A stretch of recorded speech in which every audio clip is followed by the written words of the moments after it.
This caboose here is one of the most unique cars in our collection.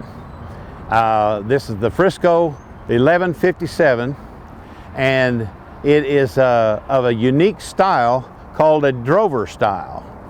And what the deal is, if you notice, there are two large sliding doors on the side, and this car actually started life as a box car.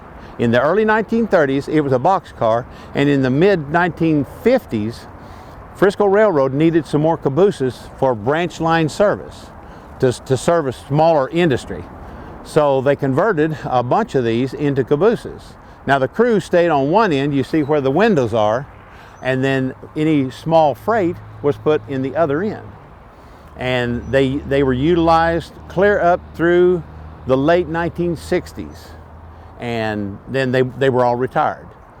And this one is unique because it's only one of about 3 or 4 that are existing.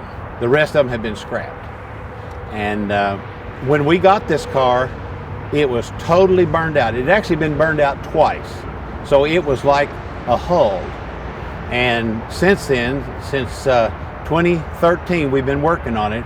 And we just recently got the last portion of it done. So it's been totally rebuilt by a pattern from a caboose in the Oklahoma Railroad Museum in Oklahoma City.